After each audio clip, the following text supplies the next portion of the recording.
नमस्कार, स्वागत है आपका इंडिया न्यूज में। आपके साथ हूं मैं राजीव शर्मा। लेकर आया हूं देश और दुनिया की खबरें बिना किसी लाग लपेट के। आंख कान खोल के आप बस मेरे साथ 60 मिनट तक बने रहिए। देश की राजधानी दिल्ली में जब बीटिंग रिट्रीट का कार्यक्रम हो रहा था, वहां से करीब 1.5 किलोमीटर दूर शाम 5:05 पर इजरायल दूतावास के पास बम धमाका हुआ। धमाके में 3 गाड़ियों के शीशे टूट गए। हालांकि धमाका कम तीव्रता का होने के कारण कोई घायल होने की सूचना नहीं। आनंद फानन में पुलिस और सीआरपीएफ की टीम मौके पर पहुंची। ब्लास्ट की जगह को पुलिस की टीम ने घेर लिया है और धमाके की जांच शुरू कर दी गई है। खबर के मुताबिक धमाके की जगह पर बोतल और संदिग्ध केमिकल मिला है, जिसको फोरेंसिक जांच के लिए कलेक्ट किया गया है। इस वक्त की बड़ी खबर हम आपको बता रहे हैं। तस्वीरें अभी आपके टीवी स्क्रीन पर हैं। दिल्ली पुलिस की स्पेशल सेल, तमाम क्राइम यूनिट्स वहां पर पहुंची हैं इजरायल एम्बेसी के पास। ये तस्वीरें आप देख रहे हैं। सड़क पर आवागमन रोका जा चुका है। पूरी सड़क को घेरा गया है और लाइव तस्वीरें आपके टीवी स्क्रीन पर इस वक्त हैं। दूर खड़े तमाम पुलिस के अधिकारी, पुलिस के जवान जिन्होंने एरिया को कॉर्डन ऑफ किया हुआ है, वो मौजूद हैं वहां पर। और आसपास भी इस वक्त जांच की जा रही है। पता चला है कम तीव्रता का धमाका था। Ashish Singh, strategic affairs editor, live हमारे साथ ज्यादा जानकारी के साथ जुड़ गए। आशीष, सिलसिलेवार तफसील से बताइए इस पूरी घटना के बारे में।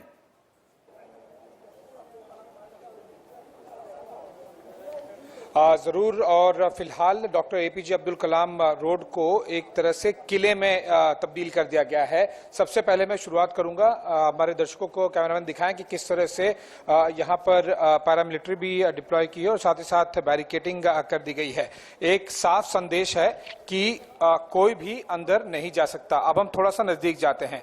धमाका हुआ है लगभग 5:30 से 6 बजे के आसपास में और एग्जैक्ट इंफॉर्मेशन और टाइम हमें ऑफिशियल कॉन्फर्मेशन के बाद में मिल पाएगी, लेकिन जो कुछ अभी हमें इंफॉर्मेशन मिल पाई है 5:30-6 बजे के आसपास में ये धमाका हुआ है। ठीक उसी समय जब बीटिंग द रिट्रीट सेरेमनी यहां से मुश्किल से अगर आप स्ट्रेट डिस्टेंस देखेंगे तो 500 मीटर दूरी होगा। अब मैं बताता हूं दर्शकों को कि थोड़ा सा नजदीक जाके जूम इन करेंगे और जहां पर ब्लास्ट हुआ है उस लोकेशन की तस्वीर दिखाते हैं। ये देखिए, जो आपको छोटी छोटी लाइट्स दिखाई दे रही हैं, ये बेसिकली जो इन्वेस्टिगेटर्स यहां पर पहुंचे हैं, ये आपको दिखाई देगा कि झाड़ियों में ये जाकर टॉर्च के मदद से, लाइट्स की मदद से ये कोशिश कर रहे हैं। थोड़ा और अपर्चर खोलते हैं ताकि हमारे दर्शकों को और क्लियर पिक्चर दिखाई दे।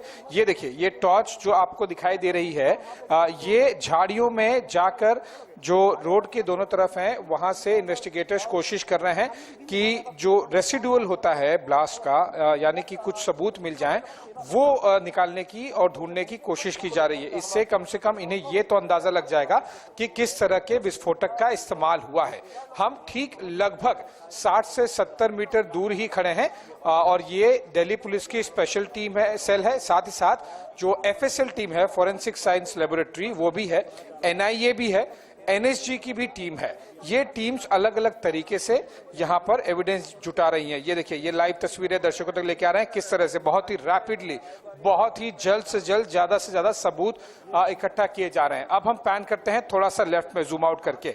जो आपको टीम्स दिखाई दे रही हैं, एक नहीं मान लीजिए लगभग आधा दर्जन अलग अलग इन्वेस्टिगेटिंग एजेंसीज और लॉ एनफोर्समेंट एजेंसीज यहां पर मौजूद है। जाहिर सी बात है, काफी बड़ा संदेश है। जब भारत और इजराइल 29वीं डिप्लोमेटिक रिलेशन की 29वीं सालगिरह मना रहे थे आज, यानी कि 29 जनवरी को, उस समय ये धमाका पूरी तरह से एक कड़ा संदेश और एक बड़ा संदेश देने की कोशिश। बड़ी बात की तरफ इशारा कर रहे हैं आशीष, आप एक बड़ी बात की तरफ इशारा कर रहे हैं। इस धमाके के पीछे सोच क्या हो सकती है? आशीष, एक बड़ी खबर बता दूं, उसके बाद आपके पास लौटता हूं। इजरायली विदेश मंत्री से विदेश मंत्री एस जयशंकर ने अभी बात की है। जांच को लेकर इजरायली विदेश मंत्री को भरोसा दिया गया है। इजरायली दूतावास और अधिकारियों की सुरक्षा का पूरा भरोसा भारत सरकार की तरफ से दिया गया है।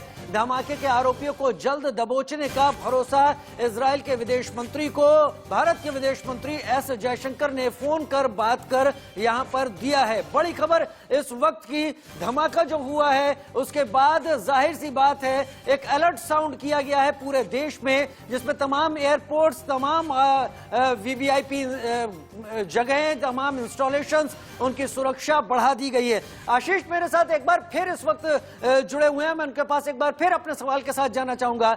आशीष, जो जगह आप दिखा रहे हैं, आपने यहां पर शुरुआत की कि करीब अगर सीधा डिस्टेंस देखा जाए तो 500 मीटर से ज्यादा वो जगह नहीं है जहां पर उसी वक्त के दौरान देश के राष्ट्रपति, प्रधानमंत्री, पूरी कैबिनेट, सीडीएस, आर्मी के बड़े बड़े जनरल्स वो वहां पर मौजूद थे। ये जो इलाका है ये पूरी तरीके से सीसीटीवी की कैप्चर्ड, मतलब सीसीटीवी यहां पर बहुतायत में है, पूरी तरीके से इसको कैप्चर किया हुआ है। उस इलाके ने एक बड़ी मुश्किल नहीं होगी ये पता करने में कि जब ये बम ब्लास्ट हुआ है उसके आसपास मूवमेंट क्या थी यहां पर?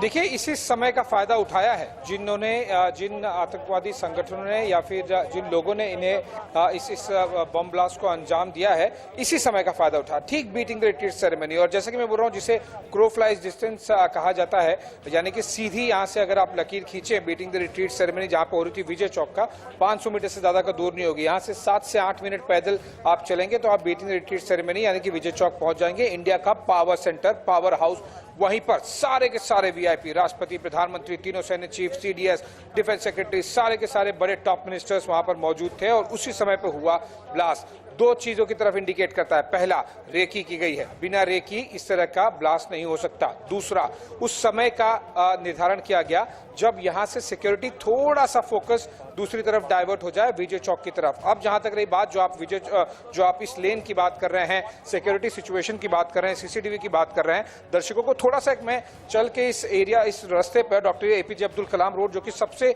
हाई सिक्योर्ड जोन्स में से एक है, वो दिखाता हूं। क्यों है वो जोन हाई सिक्योर्ड और कितने सीसीटीवी लगभग जो इन्वेस्टिगेटर्स हैं उनको देखने को मिल सकते हैं। देखिए, मैं मुश्किल से 20-25 सेकंड चला और यहां पर घर आ गया। जो ब्राजीलियन एम्बेसी है, उनका ब्राजीलियन एम्बेसडर का घर आ गया। थोड़ा सा और मैं अगर अपनी दाईं तरफ चलूंगा लगभग 20-25 सेकंड तो नीदरलैंड के जो एम्बेसडर हैं उनका घर आ जाएगा। ये मैं आपको केवल 2 उदाहरण देना चाहता था जिससे आपको अंदाजा लगे कि किस तरह से ये हाई सिक्योर्ड जोन है, लेकिन चूक हुई है। अभी कुछ और टीम भी आई है, हम वहां पर भी जाने की कोशिश करेंगे क्योंकि जो एफएसएल की टीम आई है वो लगातार जल्द से जल्द सबूत जुटाने की कोशिश कर रही है। और इसीलिए सुबह तक का इंतजार नहीं किया गया जी। इस तरह की झाड़ियों में देखिए, जो ब्लास्ट हुआ है समझिए कुछ इस तरह की गाड़ी में हुआ होगा और इस तरह की झाड़ियों में ज्यादा से ज्यादा सबूत जुटाने की कोशिश की जा रही है। जो बॉम्ब के रेसिडुअल होते हैं, कुछ मात्रा अगर मिल जाए तो उन्हें विस्फोटक का आइडिया लग जाएगा। और ये जो लोग हैं, जो इन्वेस्टिगेटर्स हैं, वो अभी जा रहे हैं। जाहिर सी बात है अभी कुछ कहना नहीं चाहेंगे, वो हमने कोशिश की पूछने की, लेकिन कुछ कहना नहीं चाहेंगे। कुछ खास अभी फिलहाल उनके पास कहने के लिए होगा नहीं, वो इसलिए क्योंकि इन्वेस्टिगेशन अब जस्ट शुरू हुई है और काफी अलग अलग एंगल से इन्वेस्टिगेशन करनी पड़ेगी। दिल्ली पुलिस के आला अफसर यहाँ पर आए हैं और जो इन्वेस्टिगेशन है वो अलग अलग एंगल से की जा रही है। सीसीटीवी, अब हम बात कर रहे हैं, मान लीजिए लगभग घंटे भर पहले ये सारे के सारे सीसीटीवी कैमरास जो यहाँ पर हैं उन सबको खंगाल लिया गया होगा। काफी पॉसिबल है कि जो गाड़ी जिसका इस्तेमाल किया गया उस बॉम्ब को फेंकने के लिए, वहां पर जूम करके हम दिखाते हैं, ठीक इजरायली एम्बेसी के ठीक बाहर सामने इस बॉम्ब को फेंका गया। इसी लोकेशन पर जिस गाड़ी का इस्तेमाल किया गया वो गाड़ी का नंबर भी मिल गया होगा, उसकी मेक भी मिल गई होगी कि कौन सी गाड़ी है वो। और वो जाहिर सी बात है आगे और भी सीसीटीवी फुटेज खंगाल के पिछले कुछ दिनों में क्या ये गाड़ी यहाँ पर आई थी या फिर कोई और गाड़ी आई थी जो संदिग्ध गाड़ी है, उन सबका ध्यान रखा गया होगा ताकि ये पता लगाया जा सके कि कौन लोग हो सकते हैं इसके पीछे।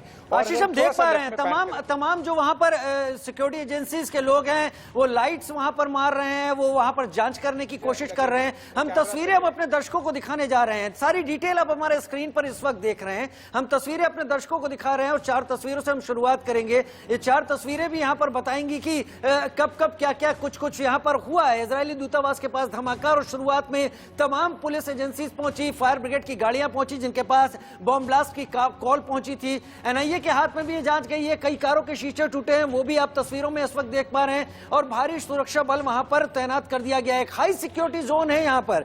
आशीष, लगातार ग्राउंड जीरो से ये तमाम रिपोर्ट्स हम तक पहुंचा रहे हैं। आशीष, आप कह रहे थे कि केवल आज का डाटा नहीं होगा, वो डाटा 3 से 4 दिन का होगा, और ऐसा हमने जब कुछ पुलिस के रिटायर्ड ऑफिशियल से बात की तो उनका भी कहना था कि ये यूं ही नहीं किया गया होगा, एक रेकी की गई होगी और वो 4-5 दिनों का उसमें वक्त हो सकता है। लेकिन साथ ही जो नजदीकी टावर्स है, मोबाइल टावर्स, उसका डब डाटा है, उसका भी इस्तेमाल जांच के लिए किया जाएगा, जीरो इन करने के लिए सस्पेक्ट पर। आशीष,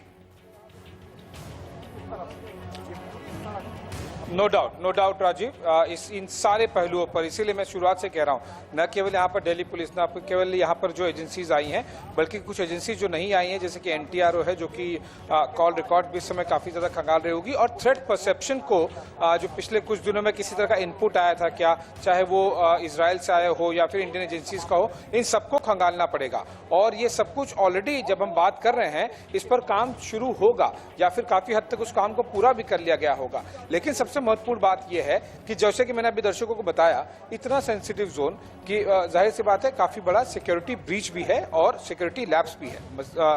संदेश साफ है कि बीटिंग द रिट्रीट सेरेमनी चल रही थी, ठीक उसी समय यहाँ से थोड़ा सा सिक्योरिटी फोर्सेस का ध्यान हटा होगा, और क्योंकि केवल कुछ ही 100 मीटर दूर यहाँ पे बहुत बड़ा इवेंट हो रहा था, बड़े बड़े वीआईपीज थे, सारे हाईएस्ट सिक्योर्ड वीआईपी प्रोफाइल्स के लोग थे, तो वहाँ पर ज़्यादा डाइवर्ट हुआ होगा, और यही समय का जो सदुपयोग ब्लास्ट के पॉइंट ऑफ व्यू जो आतंकवादी हैं उन्होंने किया होगा। लेकिन ये बहुत ही महत्वपूर्ण है कि आज ही ये ब्लास्ट नहीं हुआ है या फिर आज ही इसकी शुरुआत नहीं हुई है।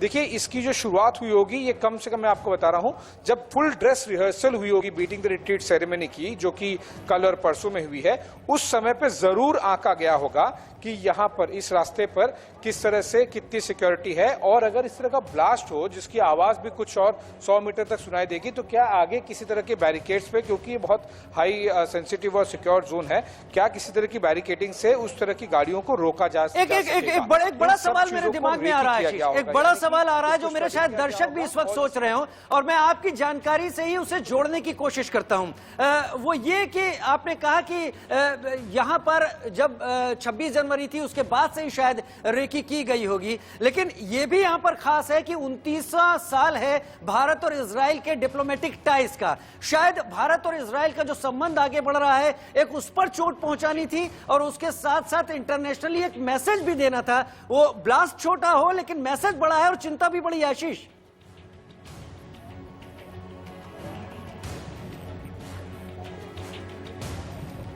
जी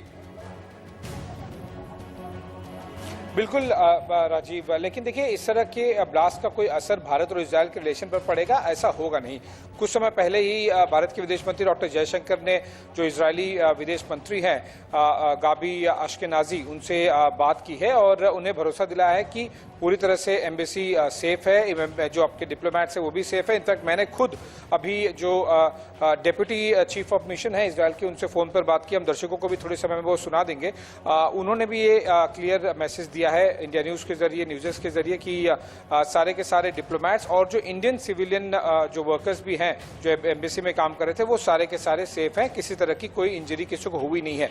जहां तक रही बात दिन की, देखिए, जो मैं बात कर रहा था इससे पहले दर्शकों को समझाने की कोशिश कर रहा था, वो था टाइमिंग की, कि किस तरह से क्या समय चूज किया गया। बीटिंग द रिट्रीट सेरेमनी चल रही थी और वो समय चूज किया। जहां तक रही दिन चूज करने की बात, आज यानी कि 29 जनवरी को 29वीं वर्षगांठ है भारत और इजराइल की, जब डिप्लोमेटिक का रिलेशंस शुरू हुए थे, और इसीलिए आज का दिन चुना गया। और आज के दिन के साथ साथ ये जो समय है लगभग 5:30-6 बजे के आसपास का, ये भी इसीलिए चूज किया गया क्योंकि बहुत ही क्लियर एक रास्ता सा मिल सकता था और यही हुआ है। बहुत ही बड़ी जिम्मेदारी है दिल्ली पुलिस पर, स्पेशल सेल पर, NIA पर और बहुत सारी इंटेलिजेंस एजेंसीज पर कि जल्द से जल्द जिसने ब्लास्ट किया है ये अंतर्राष्ट्रीय संदेश देने की कोशिश की गई है। और जब ये अरेस्ट होंगे लोग तब भी भारत एक अंतर्राष्ट्रीय संदेश देगा कि कोई भी इस तरह से ब्लास्ट करके किसी एम्बेसी के सामने बचकर जा नहीं सकता। और इसीलिए सारी मशक्कत जो चल रही है केवल और केवल इसीलिए चल रही है, चाहे वो फोन रिकॉर्ड्स को ठीक है आशीष,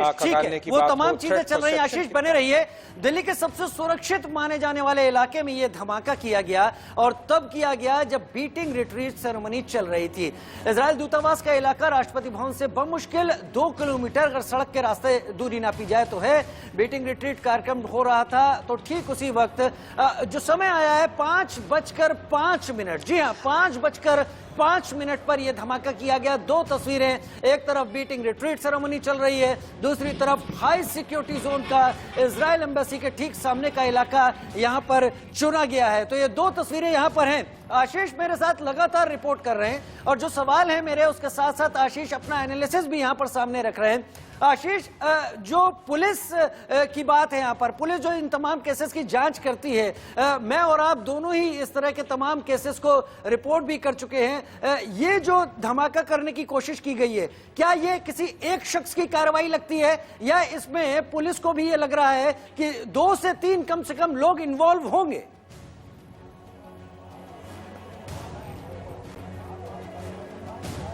नहीं, ये संगठन का काम है, ये किसी एक व्यक्ति का काम नहीं है। कोई इस तरह का व्यक्ति नहीं हो सकता जो कोई चिढ़ा होगा और उसने अपना किसी तरह से एक्शन किया होगा। देखिए, इस तरह की चीज़ों के लिए बहुत ज़्यादा रेकी, बहुत ज़्यादा प्लानिंग और साथ ही साथ आप ये देखिए कि संगठन ही एक विशेष दिन पर, विशेष समय पर एक विशेष मैसेज देने की, संदेश देने की कोशिश करता है। एक व्यक्ति के लिए वो दिन या समय या फिर वो एक संदेश बहुत ज़्यादा मैटर नहीं करता। जी, मेरा इशारा भी वही था कि ये किसी संगठन के 2 या 3 या उससे ज्यादा लोग हो सकते हैं क्या? उन सभी, बिल्कुल, नो डाउट राजीव, ये एक संगठन का काम है और 1-2 लोगों का काम नहीं, उससे ज्यादा लोगों का काम है। और इसीलिए मैं बार बार इस तरफ इंडिकेट कर रहा हूं कि ये रेकी जरूर हुई है, यहाँ पर प्लानिंग जरूर हुई है, दिन चुना गया है, समय चुना गया है, लोकेशन चुना गया है। ये सब कुछ केवल एक ही तरफ निर्देश जो संकेत दे रहे हैं कि ये किसी संगठन का काम है, जिसे भारत और इजराइल के रिश्ते जो मजबूत हुए हैं पिछले 7-8 सालों में, बहुत तेजी से वो हजम नहीं हुआ है। और जाहिर सी बात है इसीलिए इस दिन का, इस समय का और इस जगह का इस्तेमाल किया गया इस तरह का संदेश देने के लिए। लेकिन अब जिम्मेदारी भारतीय सरकार और एजेंसियों पर भी है। देखिए, जो संदेश देने की कोशिश की गई, अब देखेंगे कि कोई संगठन क्या इसे आधिकारिक तौर पर इसकी रिस्पॉन्सिबिलिटी लेता है या नहीं लेता है। लेकिन ये संदेश भारत को अब देना जरूरी है पूरे विश्व को कि कोई भी इस तरह से बहुत ही सिक्योर जोन में एक माइनर ब्लास्ट ही आप कहिए वो कर संदेश देकर बचकर नहीं जा सकता। और जैसे कि हम अभी बात कर रहे हैं, काफ़ी ज़्यादा टीम्स ऑलरेडी लग चुकी होंगी और जो कुछ हमें अभी हम तस्वीरों में दिखा पा रहे हैं, मान के चलिए इससे कई गुना ज़्यादा काम जो पर्दे के पीछे एजेंसीज होती हैं, इंटेलिजेंस एजेंसीज, चाहे वो NTR हो, IB हो, रॉ हो, वो सब कर रहे होंगे और काफ़ी हद तक उन्होंने काम कर भी लिया होगा। उम्मीद है कि CCTV पूरी तरह से स्कैन हो गए होंगे और उस गाड़ी के बारे में, और उम्मीद है कि उस व्यक्ति के बारे में और उस संगठन के बारे में काफ़ी कुछ सबूत मिल भी गए होंगे। जो FSL की टीम आई थी, हम अपने दर्शकों को ज़रूर बता दें कि वो अलग अलग टीम्स हैं। देखिए, एक दिल्ली गवर्नमेंट की FSL टीम है, साथ ही साथ NIA की भी जो टीम है वो भी काफ़ी सबूतों को जमा करेगी। NSG की जो टीम है इन्वेस्टिगेशन वो भी करती है काफ़ी हद तक, उनकी भी टीम आई हुई है। और अगर हम देखें जो IB, NTR और रॉ वगैरह एजेंसीज हैं वो भी काफ़ी कुछ इसमें लगी हुई हैं, क्योंकि डॉक्टर जयशंकर ने अभी बात की है, जो इजरायली विदेश मंत्रालय हैं, गाबी अशकेनाजी, उनको ये भरोसा दिया गया है कि इन्वेस्टिगेशन पूरी होगी और सारे के सारे जो स्टाफ हैं वो भी सुरक्षित है। और इसीलिए काफ़ी ज़्यादा यहाँ पर हलचल है। और मैं साथ ही साथ दर्शकों को ये भी दिखाना चाहूँगा कि अब मुझे लगता नहीं है कि बहुत जल्दी इस रास्ते को खोला भी जाएगा। वो इसलिए क्योंकि न केवल इजरायली एम्बेसी के CCTV कैमरा चेक होंगे, हर एक, जैसे कि ये जो ब्राज़ीलियन एम्बेसी के एम्बेसडर के जो घर है, यहाँ पर भी जो CCTV कैमराज होंगे उन्हें भी स्कैन किया जाएगा। साथ ही साथ अगर हम थोड़ा और आगे चलेंगे, नीदरलैंड एम्बेसडर का घर है, उसे भी स्कैन किया जाएगा। सामने जो लोग रहते हैं, जैसे कि ये भी एक घर है, यहाँ पर भी स्कैन किया जाएगा। आगे मेघालय हाउस है, उसके भी सीसीटीवी कैमरास को स्कैन किया जाएगा। जाहिर सी बात है कि काफी काम एजेंसीज के पास है, जी आशीष करना होगा। और इसीलिए जो हम तस्वीरें दिखा रहे थे दर्शकों को कि झाड़ियों में घुस कर जल्द से जल्द सबूत जुटाने की कोशिश है। सुबह का इंतजार नहीं करना है, उन्हें जल्द से जल्द टॉर्च लाइट लगाकर जल्द से जल्द सबूत जितने मिल जाए वो जमा करने की कोशिश की जा रही है। आशीष, आप भी इस बात से वाकिफ है पिछले कई दिनों से जो हालात हैं दिल्ली में, और उसके पहले भी आप भी रिपोर्ट करते रहे। हम सभी इन तमाम खबरों से वाकिफ हैं कि लगातार आईबी और तमाम एजेंसीज कह रही थी कि जो किसान आंदोलन चल रहा है उसकी आड़ में कुछ ऐसे तत्व प्रवेश कर सकते हैं दिल्ली के अंदर, और तमाम थ्रेट परसेप्शन दिए भी जा रहे थे। क्या इस सब को लेकर भी ये तमाम जांच रहेगी कि इस बहाने कुछ लोग आ गए हों जिन्होंने आज ये मैसेज देने की कोशिश की हो, आज के दिन पर इसका क्या सहारा लिया गया हो सकता है, जो तमाम बातें अब तक आ रही थी अलग अलग क्वार्टर से?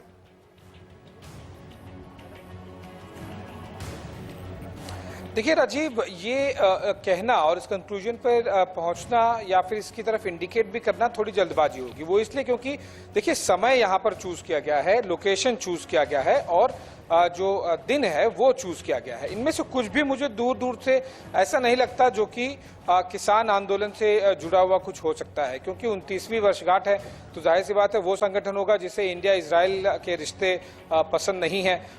ये जहां तक रही बात, अब इंडिया इजराइल के रिलेशन मुझे नहीं लगता कि किसान आंदोलन से डायरेक्टली किसी तरह का जुड़ाव है। लेकिन जो कुछ हम प्रश्न जानने की कोशिश कर रहे हैं, ये केवल और केवल अभी जल्द से जल्द एक टीम दे सकती है उसका उत्तर, और उस टीम की भी गाड़ी यहां पर आ गई है, forensic science laboratory FSL Delhi, जो कि क्राइम सीन इन्वेस्टिगेशन यूनिट के साथ में यहां पर आई है। और जाहिर सी बात है काफी तैयारी करके आए हैं, चाहे वो विजुअल एविडेंस हो या फिर फोरेंसिक एविडेंस हो, ये सब कुछ यहां पर लेकर आए हैं। उन्हें जब जरूरत पड़ेगी वो तुरंत। और आशीष, आप जहां तक रिपोर्ट कर पा रहे हैं उससे एक बात तो समझ में आ रही है कि वक्त नहीं गंवाया जाएगा।